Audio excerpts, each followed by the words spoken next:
All right, we've got a lot to do today. Welcome back to the Imperfectionist Podcast. My name is David Rendall, and on this podcast, we talk about how things that are wrong can be so right, whether those things are wrong with you, your weaknesses, or whether those things are wrong with your company, your organization's weaknesses, or as I just did in speeches in Kansas and Dallas, talk about how that might be true for weaknesses in your community, in the place where you live. As you know, we've talked about subpar parks and subpar planet, 1-star reviews for national parks and amazing places like the Eiffel Tower and the Leaning Tower of Pisa around the world. And if those places can't make people happy, if they have imperfections, then certainly your community, your attraction, your business does as well. And so if we can't make everyone happy, we need to stop trying and focus on what makes us different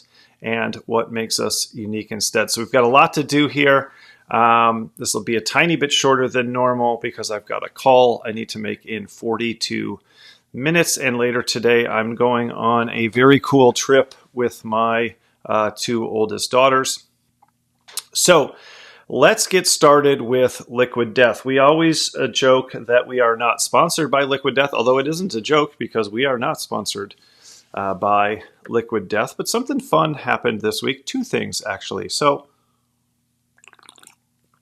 if you're watching, you can see that I have something new. My Liquid Death can, which looks like some kind of beer or malt liquor, and it kind of looks like a tall boy can. Liquid Death flaunts that instead of, changing it or going, oh yeah, we didn't want it to look like that, or we don't want anybody to think you're drinking at 8 a.m. They love it, and they love it so much that recently they sent me these little brown paper bags that are branded Liquid Death as well, and makes it look like you just got something at the convenience store that you're trying to hide, and you've got your alcohol wrapped up in a brown paper bag. So they're leaning into it, they're flaunting it, they're unashamed, and they're unapologetic about it. And speaking of, and by the way, it serves a purpose too, right? It's a little koozie or whatever you like to call them to keep your can cool, especially on those hot summer days. So, but they've also done something that's an even bigger version of flaunting. So people say all sorts of mean things about Liquid Death. They think it's ridiculous, and they get online and they tell them so. They say things like, you need to rethink the name of your product. Please go out of business. I'm not going to drink that crap. And so just recently, I should have known that this happened. But I didn't know the backstory. But just recently, they put out a new album, and it's based on Greatest Hates Live. So not Greatest Hits, Greatest Hates.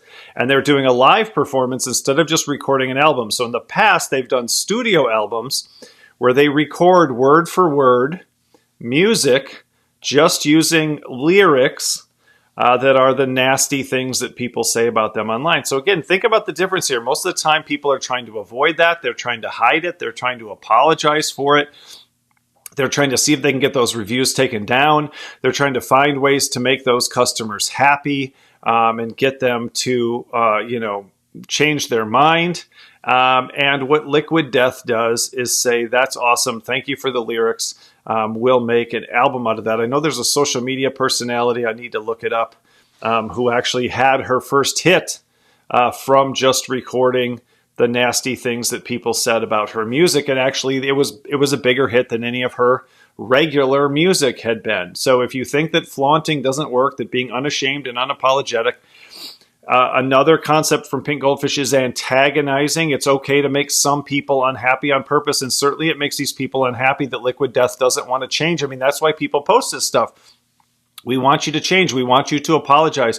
We want you to admit you are wrong and change from your wicked ways. And Liquid Death is saying, we're not going to do that. In fact, we're going to turn your nasty comments into music. So they hired a country singer, Carter Faith, and they had her do a live performance that they then recorded of all of these negative comments that people post about them online, again, called The Greatest Hates Live Performance. And also, it isn't just that single action. Then they turn that into, for example, Stan, my co-author, saw it on a LinkedIn post. And then the LinkedIn post has, 3,342 likes and 315 comments and 118 reposts. And who knows how many views. And that's in the last couple weeks. And they're putting it out in all sorts of other ways as well. So again, just a reminder, not only are people going to say negative things about you, they're going to post negative things about you. You're not going to be able to stop them from doing that. And you can either see that as feedback you need to use to adjust your approach, or you can use it as fuel that you're doing something worth talking about. You're doing something worth noticing. Remember, everyone isn't always going to like it.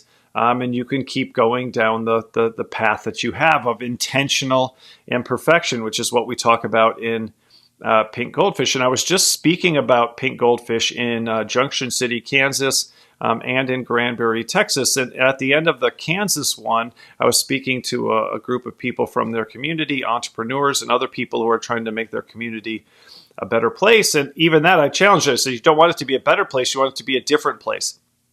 What is it? Junction City, Kansas isn't going to be Kansas City. It's not going to be Lawrence, Kansas. It's not going to be New York City.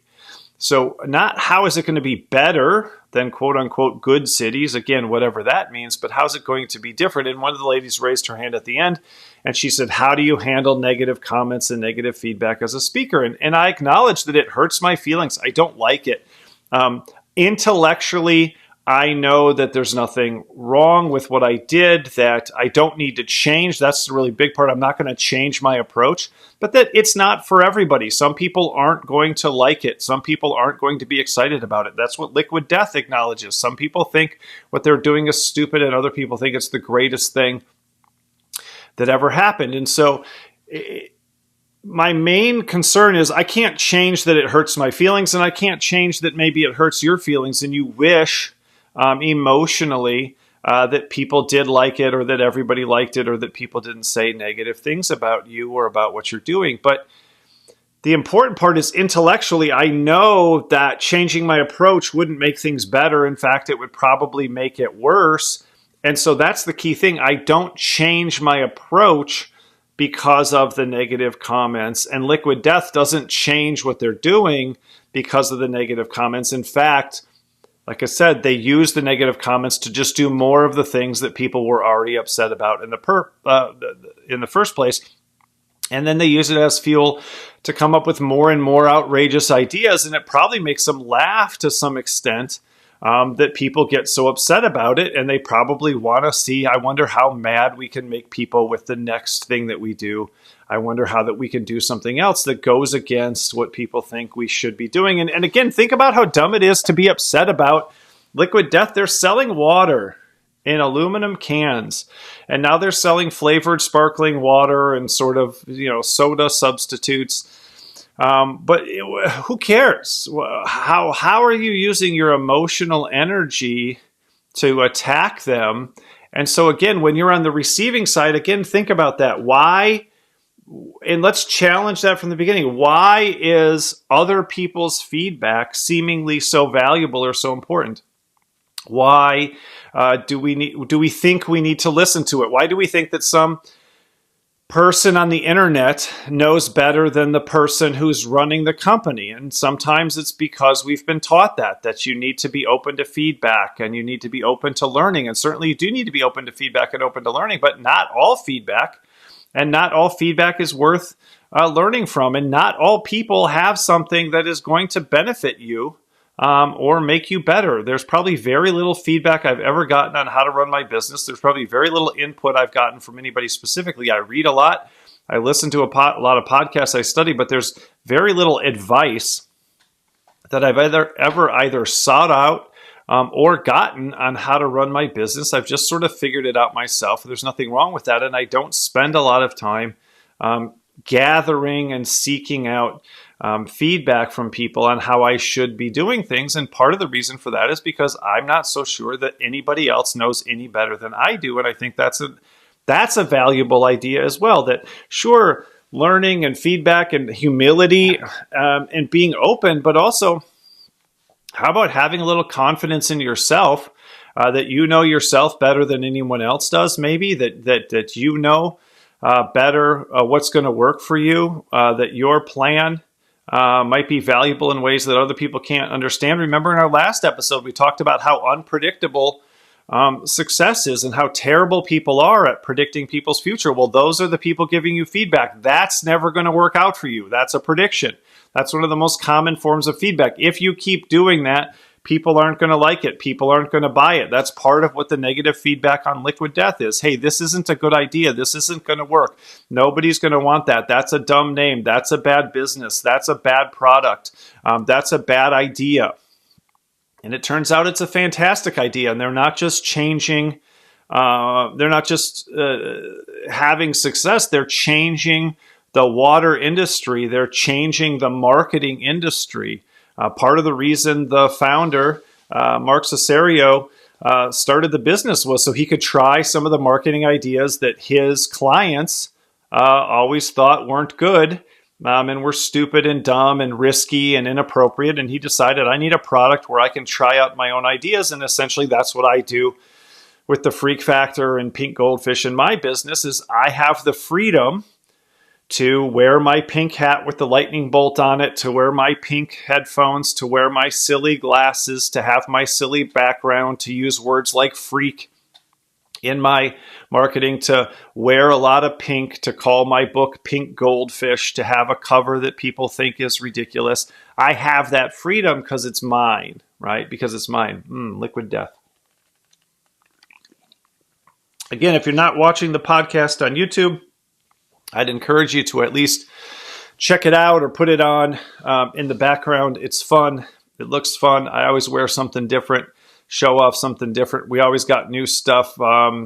Just was speaking in Kansas, like I said, and over my shoulder right here, I've got a cool stuffed pink goldfish that was on the table. They put that out as some swag for people. And then they had these pink sunglasses on all of the tables. So I got a sweet pair of new pink sunglasses. I picked up a pair for Stan as well, and they are powerful. Everything looks different, literally rose-colored glasses when you put them on, which is why I'm not going to have them on for most of this podcast because it's a little too much for being indoors.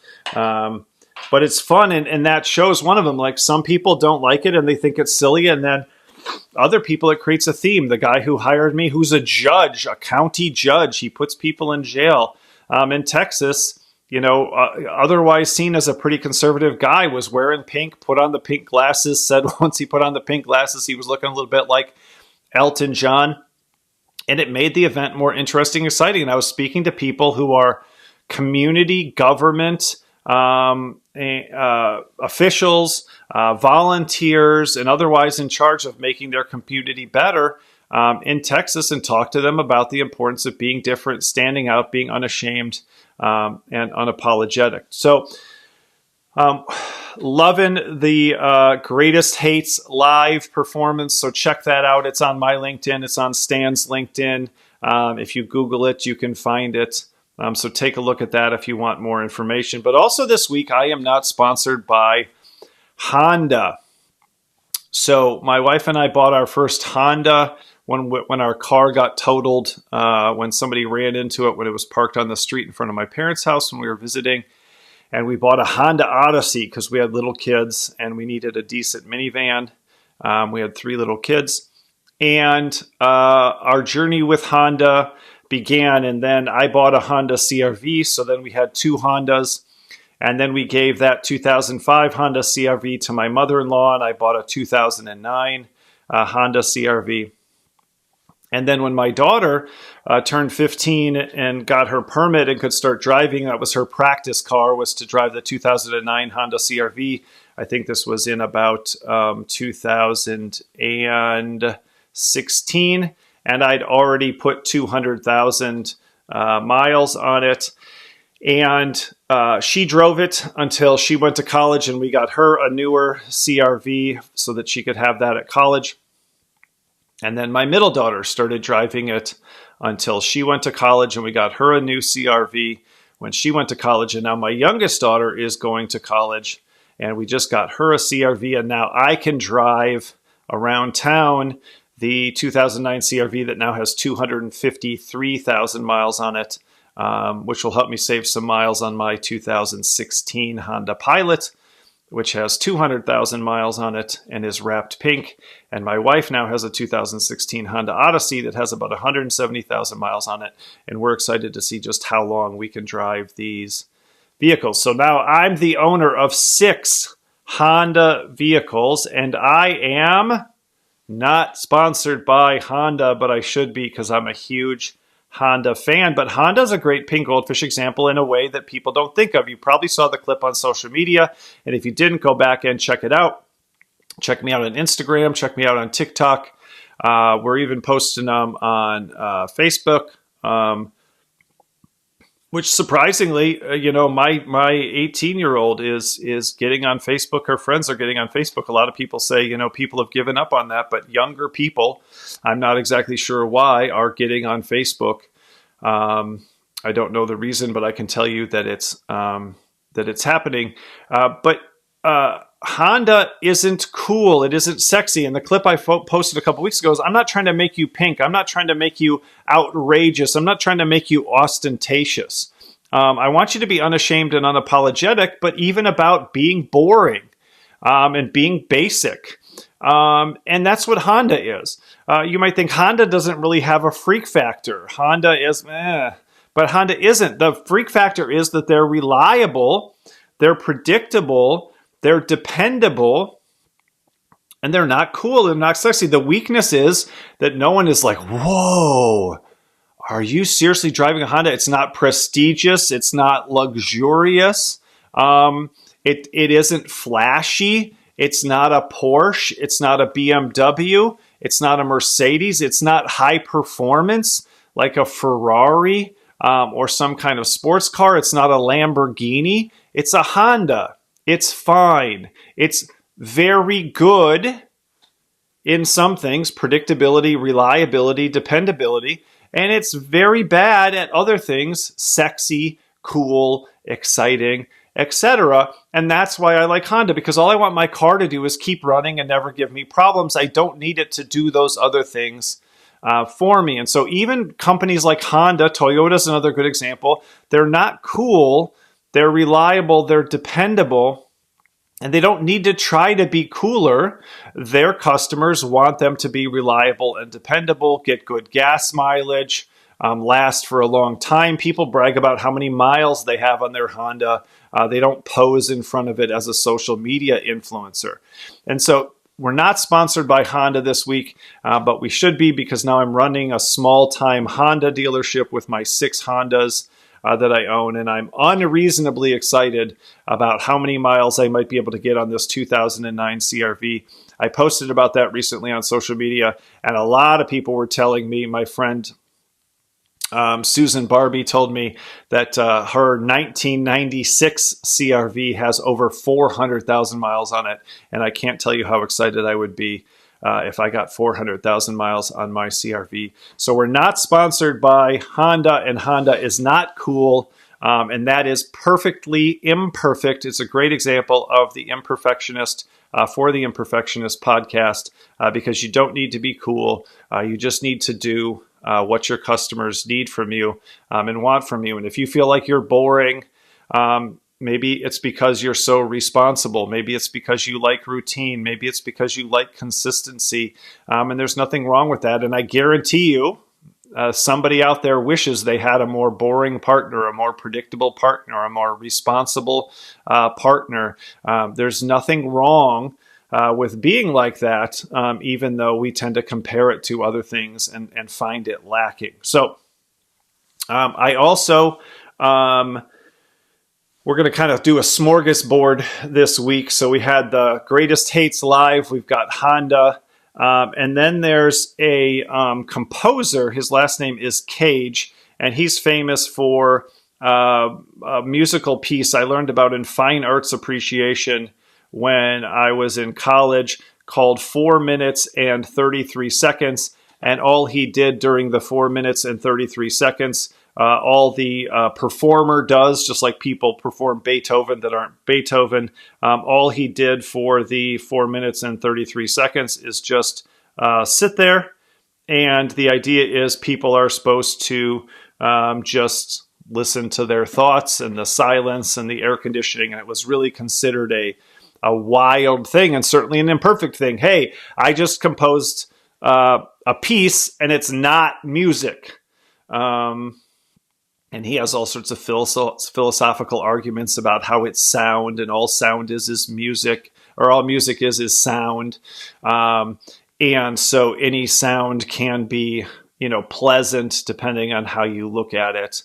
But he has another piece, and its initials, and what it means is as slow as possible.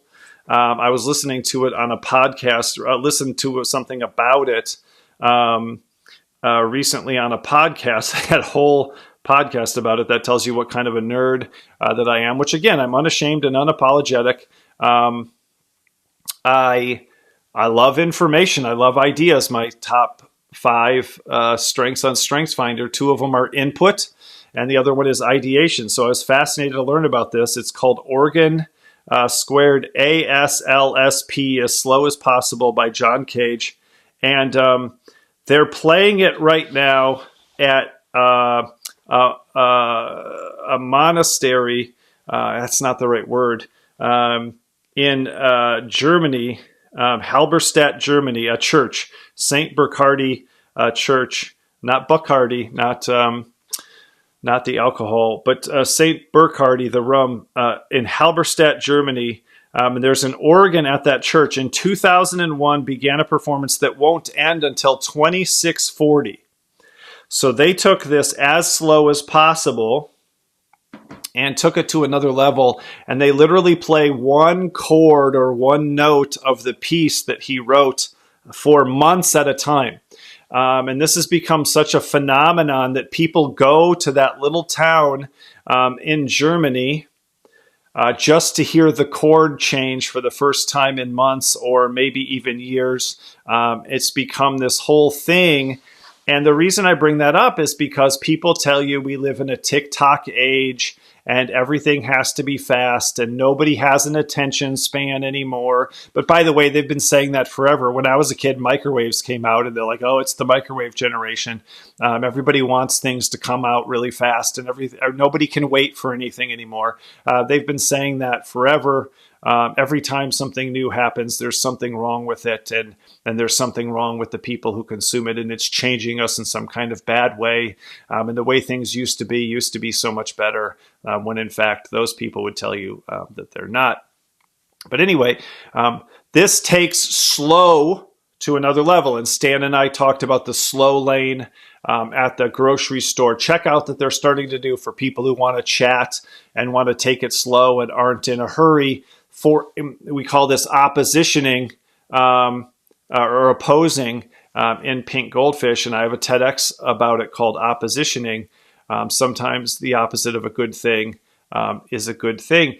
And so we also talk about amplifying, right? Turning up the volume. So it's like, hey, not only am I going to do things slower in this fast world, I'm going to do things as slow as possible. And I mean, philosophers and musicians and religious officials got together, and this is a serious project. You have to do a lot of planning and a lot of work to get one organ in one location to play one song for, the plan is for centuries, for 639 years, and it's been going for 24 years so far. And there's interest in that. There's excitement around that. People are open to that.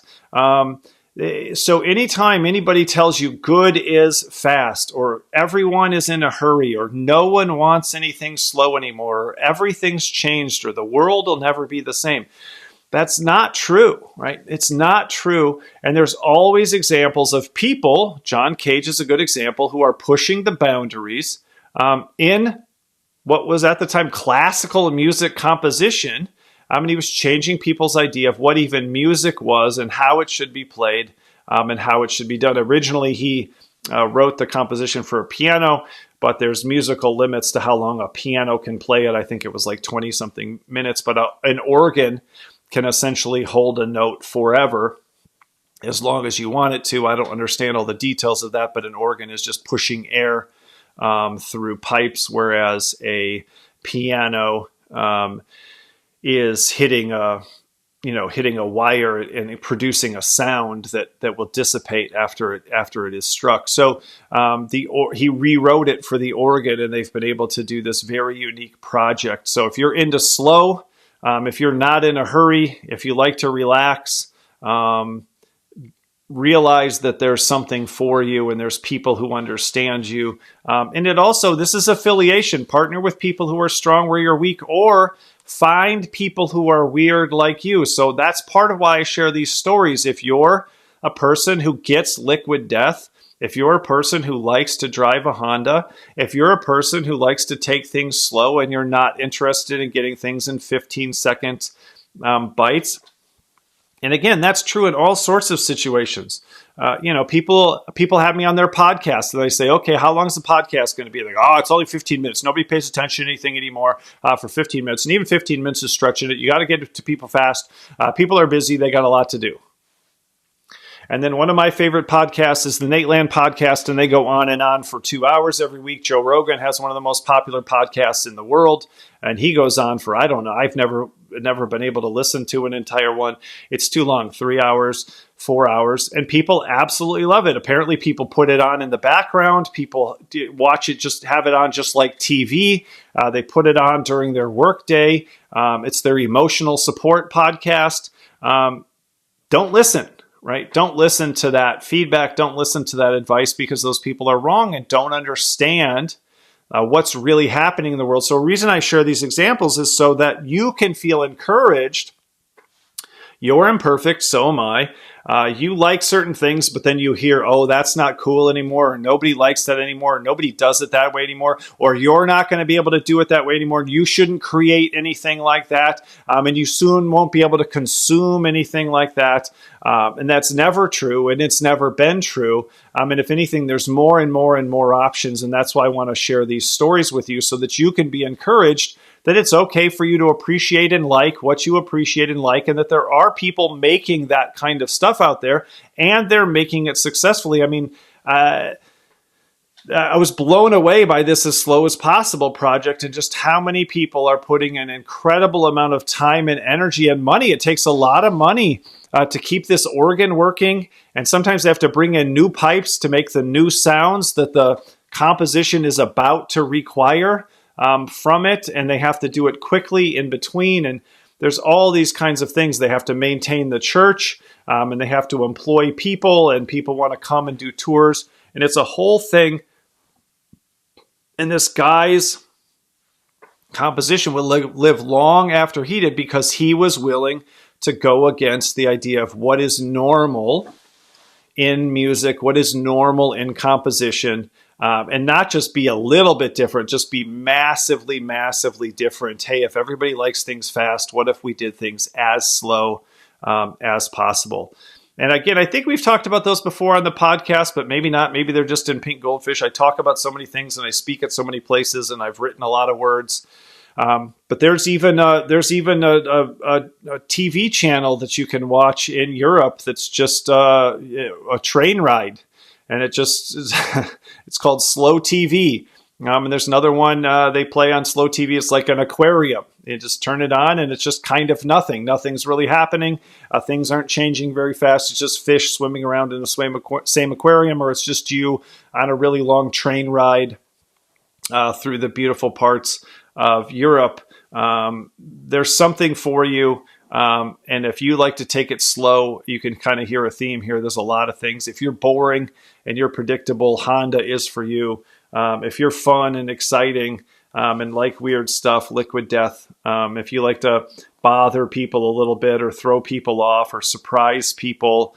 Or you just like to look like you're, having some alcohol in the middle of the day. Delicious and refreshing. So it was recently April Fool's, and IKEA put out a notice on April Fool's that their stores would now be set up like everybody else's stores, where the aisles were all symmetrical and you could go in and get out however you wanted, and you didn't have to go through a prescribed path. And obviously that was not true. They're keeping it the same. That was an April Fool's joke, but that's a good example of flaunting again, right? They have a layout that some people don't like. It forces you to basically go through the entire store. There's one way in, there's one way out. It ends with the Swedish meatballs. You have to pick your stuff up at the end. You can't grab it. You can't grab most of it along the way, the big furniture. You have to grab a tag and then go into this warehouse and load it up and take it out to your car. There's a lot of negatives about IKEA, but that's exactly why they took over the furniture business, because all of the negatives of IKEA, you have to put it together yourself, but it turns out that when you put together something yourself, you value it more than something that somebody else put together for you. Just like they learned years ago that people like their cakes and their brownies better when they have to add some oil and add some eggs. And they feel like they were part of making it. It's a homemade brownies. It's a homemade cake because I did enough of the work. And IKEA understands that. In fact, it's called the IKEA effect right now. Their stuff is really cheap, but yeah, it's cheap. It's not very well made, and it won't last forever, but it's also very inexpensive, and you can change it out whenever you want because you didn't put a big investment in it. And yes, you have to put it together yourself, but you can take it home today instead of having to wait 4 to 6 weeks for delivery. Every one of IKEA's weaknesses is also a strength. And every one of their negatives is also a positive, and they're a great pink goldfish example. And unlike Southwest, that's starting to charge for bags and going to normal seating and basically throwing away all of their uniqueness, IKEA is sticking with it because they understand that's what's made them successful, and they don't need to change those things. So, like I said, I was in Texas. And I was in Kansas, and in both places talking to people who manage and try to improve small towns and helping them understand the idea that the way we improve our small towns isn't by comparing it to bigger towns or bigger cities or bigger places and having some kind of standard definition of what a good small town is, or that a small town needs to not be a small town, it needs to be a bigger town, and challenging them to use some of these pink goldfish principles in their own communities, in their own places. And that was actually one of the first, before there was pink goldfish, I had freak factor for communities. I didn't have the pink goldfish concept yet. I just knew that the freak factor applied to more than just people. And there's a lot of great examples of that. With weird, there's Keep Austin Weird, Keep Portland Weird. There's a city in North Carolina called Asheville, and the thing they have is if you're too weird for Asheville, you're too weird. And Asheville really is, an unusual island in the middle of Western North Carolina, not an island in the sense of surrounded by water, but an island of uniqueness, if you ever go there, that isn't like most of the rest of North Carolina, and certainly isn't like most of Western North Carolina. And so there's that, but there's also this idea that, like we talked about with Nebraska, honestly, we're not for everyone. Their new tourism slogan, that places aren't going to make everyone happy. You don't need to try to make everyone happy. And what you can do is share what you have and tell people that this might be for some of you, but it won't be for all of you. And that's going to repel the wrong people and attract the right people. Unfortunately, recently, Nebraska's new governor put an end to the honestly not for everyone campaign, even though it was working and was tremendously successful. So I was in Kansas and in Dallas in Granbury, Texas, which is about an hour and a half outside of Dallas. I had to drive. Junction City is so much in the middle of nowhere. And I spoke there in the evening, and my speech was in Granbury, Texas. which isn't close to the Dallas airport, about an hour and a half away. And so there's no way to get to an airport, fly to another airport, and then get to my speech in time. So I had to drive about 7.5 hours through the night, get in at about 3 in the morning to be in Texas for my presentation. So these places are really remote, and they're talking about things like wastewater management and government bonds and all of these kinds of things. And I was trying to give them a different perspective on how to improve their communities. And I really get it. I live in Goldsboro, North Carolina, which is a small rural community about an hour or so outside of Raleigh, North Carolina. If I look outside my window right here, they're about to plant a field, a farmer's field. I don't know what it'll be this year. Sometimes it's cotton, sometimes it's soybeans. And then there's about 70 acres of woods behind my house with the field next to it. And, we got about 40 houses in our neighborhood. The town of Pikeville, North Carolina has about 700 people in it. We live outside of Goldsboro, North Carolina, which has about 40,000 people in it. Not a lot of big stuff. We have a Target and some other things, but we're not a big community. We don't have a lot of restaurants. We don't have a lot of unique offerings, but we like it. My wife and I will probably stay here throughout our retirement years. It's a good fit for us, but it's not for everyone, right? It's like my Hondas. It's not perfect, but it's perfect for me, right? And so I encourage you to seek out those kinds of things. What's imperfect, but perfect for you, right? What's imperfect for others, but perfect for you? And be unashamed and unapologetic about having those preferences, about wanting those things and not needing to explain to people why it's okay. I get to do that on here. But you don't have to. You don't have to tell people why Honda is a good car and why you pick it. It doesn't need to serve that purpose. You can do what you want. And be happy with what you like. So a couple of other things before we wrap up. I've also been reliving my childhood with sugary cereals, which have certainly gotten a lot of negative press and unhealthy and not good for you, and stop eating cereal and stop eating sugar. And a lot of them have had to go through some real rebranding. When I was a kid, they had something called Sugar Smacks, and now they're called Honey Smacks, and they were called Sugar Pops, and now they're called Corn Pops, even though they're basically the same thing. And the thing is, people have been talking bad about these sugary cereals for 50 years, and they've been changing rules about what you can advertise to children and telling people about how the artificial colors and the artificial flavors and all the calories and sugar aren't good for you. And people still like them, and people still buy them, proving that the weakness is also a strength. The weakness is they're sugary and not good for you, and the strength is they're sugary and delicious and fun, and they're a treat, and they're probably more healthy than ice cream and other things that you can have, and so we're going to have those sooner or later. So what I've been doing is, we didn't have a lot of that when I was growing up because we were poor, and also we got restricted on that kind of stuff, let's be healthy and all that kind of stuff.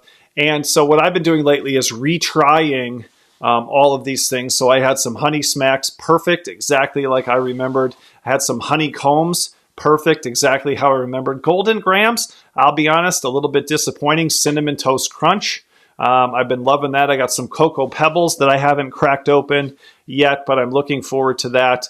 My daughter's been eating a lot of Fruit Loops and Lucky Charms, so I have those on a fairly regular basis.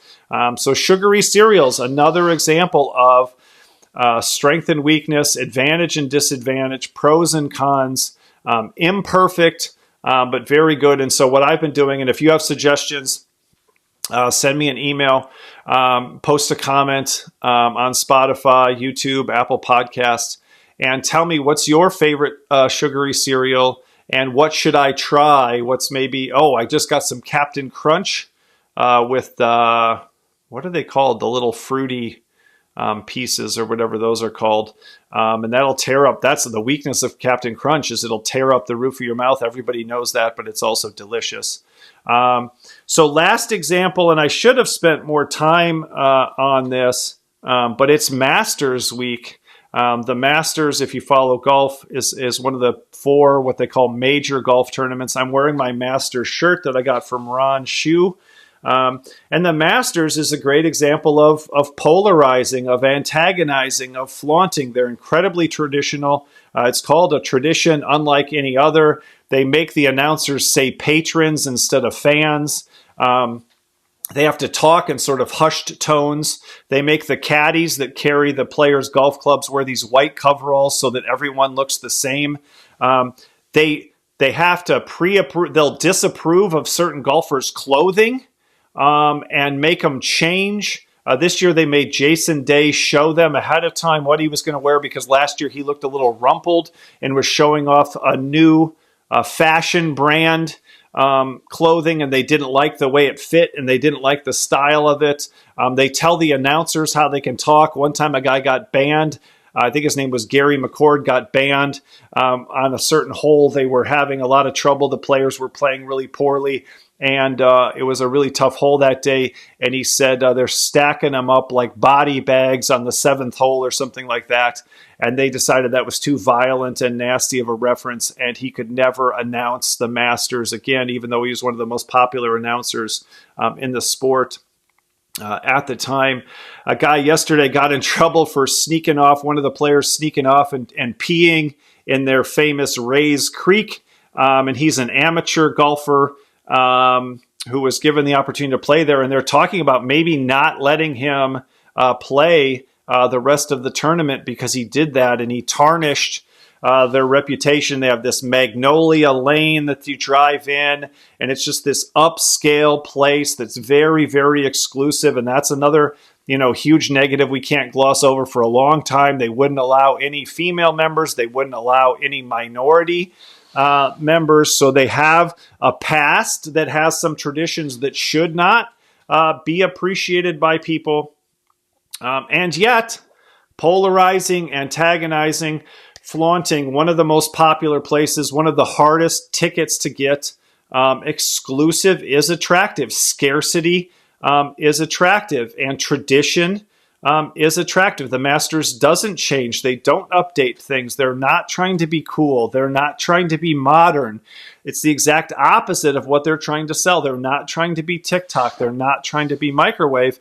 And they're having tremendous success. So Masters is another example of a pink goldfish. It's not for everyone, but the people that it's for, they're fanatical, and that's why they don't let them call them fans, because they don't want people to be fanatical. They have patrons, and it's all very posh and very appropriate and very grown up. And there's a dress code, and we all act like adults, or whatever your version of that is. So a little bit of a hodgepodge this week. Liquid Death, Honda, John Cage, a little obscure classical music compositions, IKEA, small towns in Texas and Kansas, sugary cereals, and the Masters. Check me out on TikTok. I just started a new series called Two Kinds of People. So yesterday, the two kinds of people were people who, when they walk away from their car, they click their key fob to lock it, but then they're not sure if it worked completely, or they just want to redo it, so they click it a little bit more after they walk away, and then they click and wait for the beep, and then they might turn around when they're just about to go in the store and click it one more time and see the lights flash on. And the other kind of person forgets to click it probably at all, or doesn't click it, or maybe clicks it once, but doesn't even really think about it, and isn't thinking about much at all because they're thinking about other things, and maybe even don't remember where they parked their car at all by the time they come back out. So one person very, very concerned about whether their car is locked. The other person not even sure which car is theirs or where it's parked. So I'll be doing that series and continuing that on TikTok. So I'd love to see you there. So thanks for joining us on this episode of The Imperfectionist. I will see you next time.